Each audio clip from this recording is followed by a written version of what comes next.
Olá, vamos falar um pouquinho agora sobre a verdade, sobre a desassociação nunca dita. Vamos lá.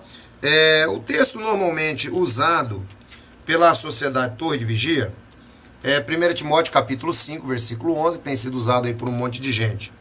O texto diz: eu vos escrevi a minha carta que cesseis de manter convivência com fornicadores, não querendo dizer inteiramente com os fornicadores deste mundo, mas com os gananciosos, ou extorsores, ou com idólatras. Senão teríeis realmente que sair do mundo. Mas eu vos escrevo agora, para que cesseis de ter convivência com qualquer que se chame irmão, que for fornicador, ou ganancioso, ou idólatra, ou injuriador, ou beberrão, ou extorsor, nem sequer comendo com tal homem. Bom, eu estou usando aqui a tradução do Novo Mundo, né? Letras grandes. Eu sei que tem alguns irmãos aí que nem conhecem, né, essa tradução. Mas vamos colocar bem certinho aí para você poder entender. Se não é capaz deles dizerem assim, é mentira, não existe essa Bíblia não. Tá aqui, tradução do Novo Mundo, letra gigante. E aí, olha só que interessante. Veja só, aqui na nota de rodapé, em 1 Coríntios capítulo 5, versículo 11, quando ele diz assim, ó, cesseis de ter convivência, a palavra que aparece aqui, ó, literalmente escrito aqui, ó, vou ler. Literal, não vos misturei com, grego, messinanami nistai. Olha só que interessante. A palavra que aparece na língua grega para 1 Coríntios 5,11 não tem nada a ver com a aplicação do texto que a Torre de Vigia faz aos desassociados. A palavra grega não tem nada a ver. Vamos de novo?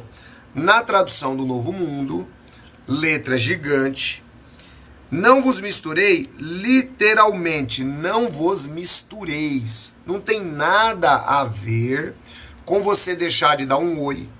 Não tem nada a ver com você deixar de cumprimentar a pessoa. Não tem nada a ver com você deixar de falar com a pessoa. Não tem nada a ver o texto. Não tem nada a ver com a política que a Torre de Vigia colocou. Então veja só, quando a Torre de Vigia diz, olha, você não pode conversar com o desassociado, você não pode, ela está indo muito, mas muito além do que está escrito. E aí a gente recorre ao mesmo escrito de Paulo. Vamos à carta de Paulo aos Tessalonicenses, que a gente vai ver como Paulo tratava essa questão. Segundo aos Tessalonicenses, capítulo 3, versículo 14 e 15. Olha só o que Paulo nos diz aqui. Segundo aos Tessalonicenses 3, 14 e 15. Mas se alguém não for obediente à nossa palavra, por intermédio desta carta, tomai nota de tal. Parai de associar-vos com ele, para que fique envergonhado. Contudo, não o considereis como inimigo, mas continuai a admoestá-lo como irmão. Olha só. Então, esse escrito aqui de Paulo complementa o de 1 Coríntios. O que Paulo está falando? Quando ele diz assim, não vos mistureis, né? Não vos mistureis, literalmente. Então ele diz assim, parai de associar-vos com ele. Quer dizer, agora, se uma pessoa não é obediente à palavra, ela prefere, né, ter a ideia de ser um desordeiro, de ser uma pessoa que não quer seguir a palavra de Deus, o apóstolo Paulo diz assim, parai de associar-vos com ele. A mesma ideia do texto de Coríntios, não vos mistureis com eles. Mas olha só que interessante, contudo, não o considereis como inimigo, mas continuai a considerá-lo como irmão. Veja só que interessante. E aí tem mais um detalhe super, hiper, extra, mega importante quando a gente se refere àquele homem de Corinto, aquele homem que tinha por esposa a madrasta de seu pai. Quando a gente recorre, agora voltando a Tessalonicenses, veja que Paulo não dá autonomia para você considerar ninguém como inimigo, porque ele passou a ter um comportamento desordeiro. Continuai a admoestá-lo como irmão. Então veja aqui que a torre de vigia sai completamente fora do texto. Aqui é Bíblia pela Bíblia, não precisa mais nada. Aí nós vamos para 2 Coríntios, no capítulo 2. Aqui agora a gente vê uma coisa assim fantástica, que eu estava fazendo uma pesquisa e entendi. Olha só, capítulo 2, versículo 5. Ora, se alguém vos causou tristeza, ele entristeceu não a mim, mas a todos vós até certo ponto, para não ser rigoroso demais naquilo que digo. Esta censura da parte da maioria é suficiente para tal homem. De modo que agora, ao contrário, deveis perdoar-lhe bondosamente, deveis consolá-lo, para que tal homem não seja, de algum modo, tragado pela sua excessiva tristeza. Exorto-vos, portanto, que vos confirmei o vosso amor por ele, porque eu vos escrevo também com o fim de averiguar de vós a prova, se sois obedientes a essas coisas. O que bondosamente perdoardes alguém, eu também perdoo. De fato, quanto a mim, o que eu estiver perdoando, se é que perdoei bondosamente, alguma coisa tem sido para vós à vista de Cristo, para que não sejamos sobrepujados por Satanás, pois não desconhecemos os seus desígnios. Olha só que interessante isso aqui, gente. Esse texto, ele está dizendo para a gente aqui o seguinte, olha, se você expulsar um irmão, se você passar a destratá-lo como irmão, se você passar a tratá-lo como inimigo, se esse cara entrar em tristeza profunda, o Satanás venceu a igreja. E o Satanás não pode vencer a igreja, o Satanás não pode vencer a congregação. Então veja, as congregações das testemunhas de Jeová estão sendo vencidas pelo diabo. A partir do momento que eles desassociam a pessoa, colocam a pessoa para fora, mesmo que a pessoa até mesmo diga algumas vezes que está arrependida. E você que é desassociado, se estiver assistindo esse filme, você sabe que você, no final das contas, você disse, olha, mas eu estou arrependido. E aí eles disseram, mas infelizmente a irmã vai ter que ser desassociada, porque a irmã está grávida. Ou então, olha, o irmão vai ter que ser desassociado, porque aquela sua namorada, ela ficou grávida, o irmão vai ter que ser desassociado. Então veja, o Paulo está mostrando para nós aqui, aceita aquele homem, veja só que ele precisa de carinho, tal, não sei mais o que. E se não, veja só o texto, para que não sejamos sobrepujados por Satanás, pois não desconhecemos seus desígnios. Por que o Paulo colocou esse texto aqui? Por que o Paulo falou que a igreja de Corinto estaria sendo sobrepujada por Satanás? Se ela continuasse a destratar o homem. É só ver o contexto, gente. O contexto é muito claro. Quer dizer, uma igreja, uma congregação que disciplina a pessoa, a mantém fora do seu rol, a mantém como inimigo, como é o caso, porque você não pode falar com o cara, você não pode cumprimentar o cara. Você vê o cara de um lado da rua, você tem que passar para o outro lado da rua. Né? São as regras que a torre de vigia diz. Aí ela diz também que se você é pai, você não deve nem receber o seu filho que é desassociado em casa. Se você é filho, você não deve receber o seu pai ou a sua mãe que é desassociado em casa e não mora com você. E se alguém disser que eu estou mentindo, nós vamos para o livro Mantenha-se no Amor de Deus. É muito simples tudo que eu estou falando. Então veja que essas regras da torre de vigia sobre desassociação não tem nada a ver com a palavra de Deus. Na realidade, essas regras da torre de vigia sobre desassociação, elas nada mais são do que um cala-boca na pessoa que saiu. É apenas isso, é um cala-boca para que ninguém mais ouça esta pessoa. Principalmente agora, na era da informação, que estão saindo pessoas às dezenas da organização, eles não querem que essas pessoas digam por que estão saindo. E é claro, né, que qualquer pessoa que começa, conforme eu citei naquele vídeo de ontem, começa a analisar os meus vídeos, começa a comparar a verdade, percebe que nós não estamos aqui com mágoa, com qualquer outra coisa. Então, a pessoa, claro, ela vai ver onde é que está a verdade. O irmão citou aqui que não tratam nem como inimigo, tratam como mortos. Eu citei em um outro vídeo meu que um dia eu estava desassociado, a minha cunhada se encontrou comigo e o meu cachorro, o gordo. né?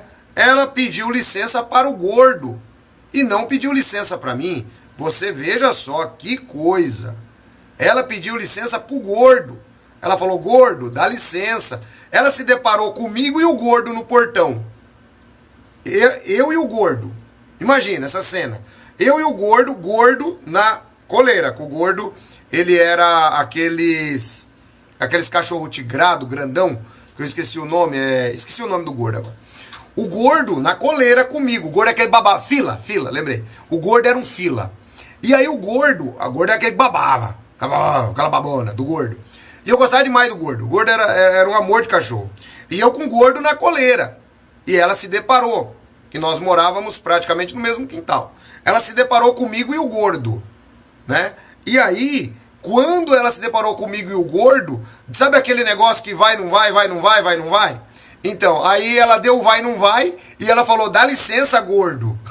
Cara, aquilo pra mim foi simplesmente o cúmulo do absurdo. Como é que esse pessoal tem coragem de dizer que segue a Bíblia? Como que esse pessoal tem coragem de dizer que segue a Cristo? Eu acabei de mostrar aqui as palavras de Paulo e as palavras de Cristo. Como que esse pessoal tem coragem de dizer que segue a Cristo? Nesse momento, tem testemunhas de Jeová que estão com tanta raiva de mim, mas tanta raiva de mim, que se eles pudessem, eles me matavam. Se eles pudessem, eles me matavam. De tanta raiva que eles têm. Agora eu pergunto, o que é que eu estou fazendo demais, a não ser ajudar as próprias testemunhas? Me explica, o que é que eu estou fazendo demais? Porque eu não tenho nada contra a testemunha de Jeová. Eu não tenho nada. Tipo assim, se eu ver uma testemunha de Jeová, eu não tenho nenhum pensamento contrário contra ela. Nenhum. Mas eles têm contra mim, têm contra você, têm contra todo mundo. É a lavagem cerebral, é a falta de Jesus. Porque nosso Senhor e Salvador Jesus falou mais alguma coisa interessante. Vou usar essa daqui mesmo, porque é impossível os caras terem mudado um texto numa fala de Jesus, né? Penso eu. Espero não me decepcionar. Nosso Senhor e Salvador Jesus, aqui no livro de Mateus, no seu Sermão da Montanha, nos diz assim, olha. Olha que interessante. Vocês ouviram o que disse, ame o seu próximo e odeie o seu inimigo. No entanto, eu lhes digo, continuem a amar os seus inimigos e a orar pelos que vos perseguem, para que vocês mostrem ser filhos do seu Pai, que está no céu. Pois ele faz o sol levantar-se sobre bons e sobre maus, e faz chover sobre justos. Pois se vocês amarem os que os amam, que recompensa terão? Então as testemunhas de Jeová não precisam esperar recompensa nenhuma. É Jesus quem está dizendo. Se amarem o que os amam, que recompensa terão? Isso merece um vídeo isolado depois. Que recompensa terão? Não fazem a mesma coisa os cobradores de impostos? E se cumprimentarem somente os seus irmãos, o que vocês fazem de extraordinário? Não fazem a mesma coisa as pessoas das nações?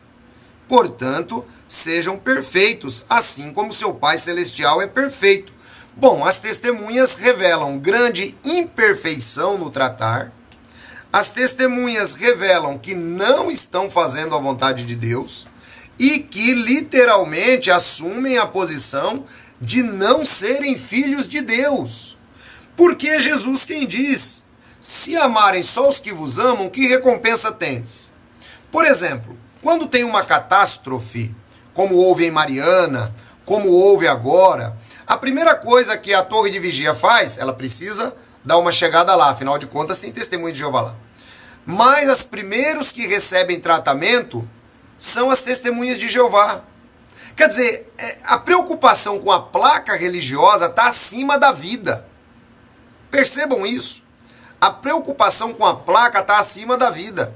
Deve-se dar ajuda primeiro àqueles que são nossos irmãos. E vão tentar se basear em Gálatas capítulo 6.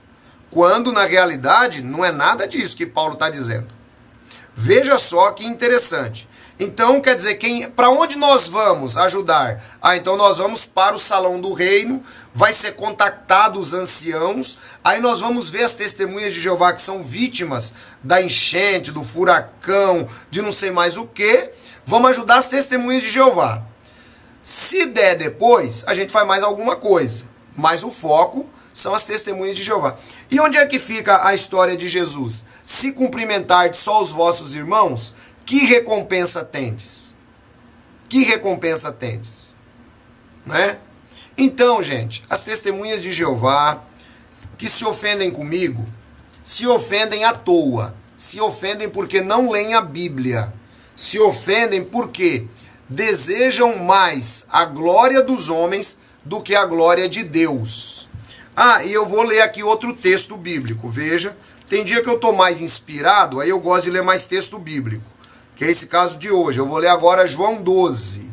Veja o que acontece com as testemunhas de Jeová, isso agora já de modo geral, por causa das orientações que é dado pelo corpo governante. Olha só, veja só que interessante. Depois de dizer essas coisas, Jesus foi embora e se escondeu deles. Embora ele tivesse realizado tantos sinais na frente deles, não depositavam fé nele, para que se cumprisse a palavra do profeta Isaías. E aí depois ele vai continuar. De qualquer modo, até mesmo muitos líderes dos judeus realmente depositavam fé nele, mas por causa dos fariseus não declaravam isso publicamente, para não serem expulsos das sinagogas, pois amavam mais a glória dos homens do que a glória de Deus. Esse texto é verídico, é fato também no caso de muitas testemunhas de Jeová, né? Eles amam mais a glória dos homens do que a glória de Deus. É por isso que vivem tão amarrados à torre de vigia, é por isso que vivem sempre com aquela utopia, né? Jeová vai resolver as coisas no tempo certo. Será que Jeová já não está resolvendo através de tantas mensagens que está enviando pelos seus profetas através da internet? Será que Jeová já não está enviando? Deus abençoe vocês, um grande abraço, curta, espalhe, compartilhe esse vídeo. Fiquem na paz de nosso Senhor e Salvador Jesus. Esse vídeo é de extrema importância para as pessoas entenderem o que é desassociação. Fiquem na paz de Cristo.